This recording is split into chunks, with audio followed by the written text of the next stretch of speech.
Last year, I did something really bad.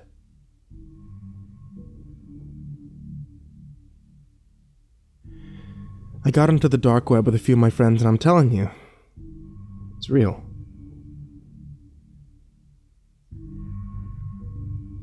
There's a certain site I'm not going to give the full name of. Let's just call it the Black Room. Me and my friends waited until their parents went to bed, and all three of us pulled up chairs to the computer.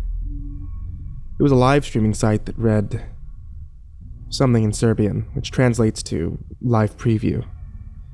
There was a black screen, and people were typing into the chat box in another language. We just watched, and we waited for something to happen. A topless woman with long, dark brown hair appeared in a chair. She was wearing blue jeans. Her hands were tied with what looked to be thin blue ropes and duct tape, double wrapped. Guess it was to make sure she didn't get out. Her feet were cuffed together with what looked like metal leg cuffs. She had a blank look on her face. The camera flashed off to dark again. It looked like someone was covering the camera with a towel. Then I heard the sick sound of a drill being turned on. The towel was removed. I heard her shouting in another language, probably begging for her life, screaming and crying, but she couldn't move. There was a shirtless man in a BDSM mask. If you don't know what that is, I suggest you look it up. Black leather-looking mask with eye holes and a zipper where you could zip up your mouth. She began screaming. I wanted to turn away. Curiosity got the better of me.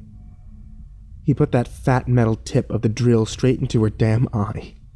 Made this sickening squishing sound, and she was moaning and screaming as the drill went directly through her eyeball. Dark red blood began oozing out, and it looked like the poor woman was going into shock. She was shaking so bad. The camera zoomed in. Her eye was still attached and had major blunt force trauma. Looked like a big black bloody hole. Her eye was half there, somewhat. It was really hard to look at.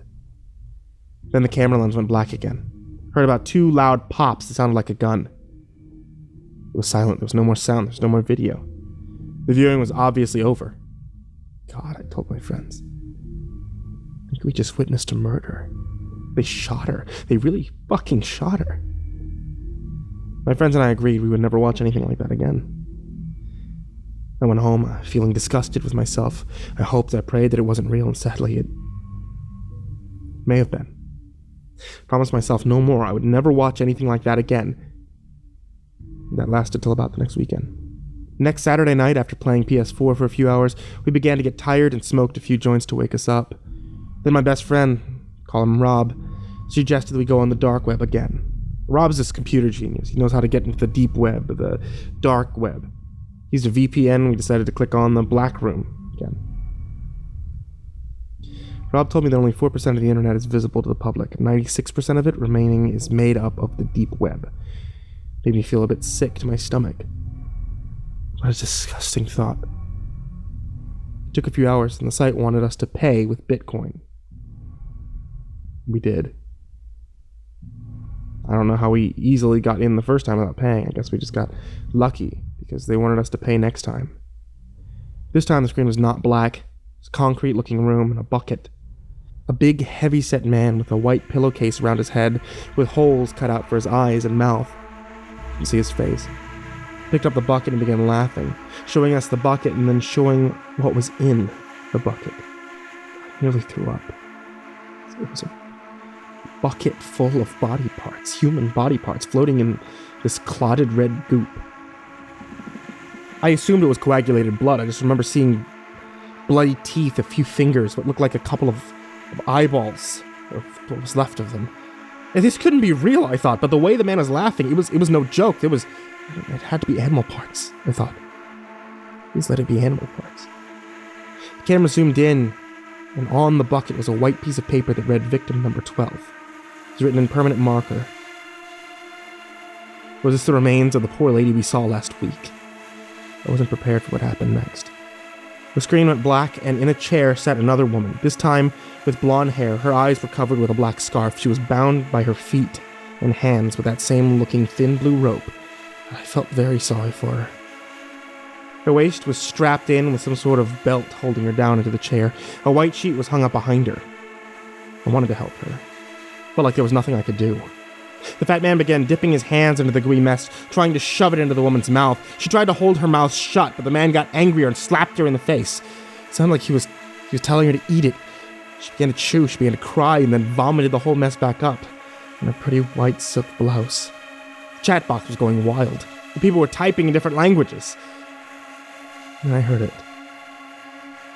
The cranking of a chainsaw. There, standing beside the poor girl, appeared the same man from the first video. He was holding a chainsaw, shirtless, black mask and all. I got a sickening feeling in my stomach. This was not going to be good. I didn't want to see what chainsaws do to people. Chainsaw accidents are horrible. I wanted to stop viewing right then and there, but my friends were eager to watch. I didn't want to seem like a wuss.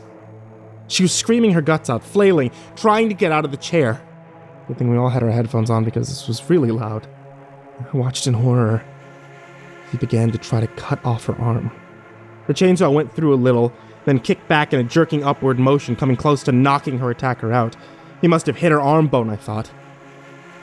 This really angered him. I could hear him screaming in another language. I assumed he might have gotten nicked by the chainsaw, so suddenly he shoved the blade directly into her stomach. He pushed in and began to cut vertically upwards.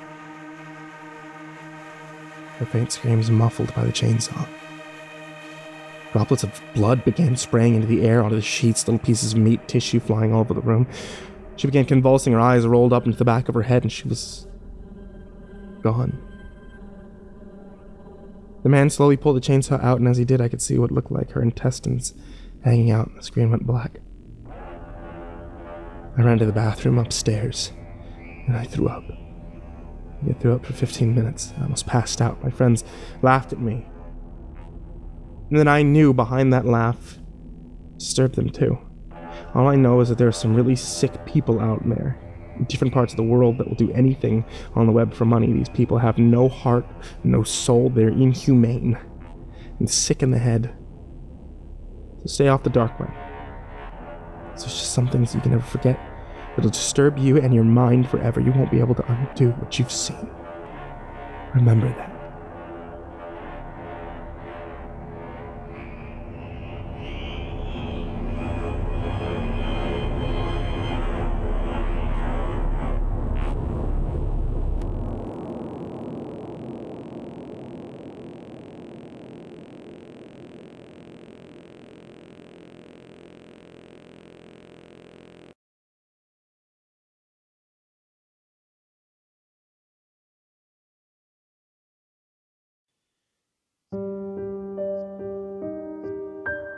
Hey there kids, and happy October. It's me, MrCreepyPasta, and I just wanted to tell you a couple things that are happening this October that haven't ever happened before.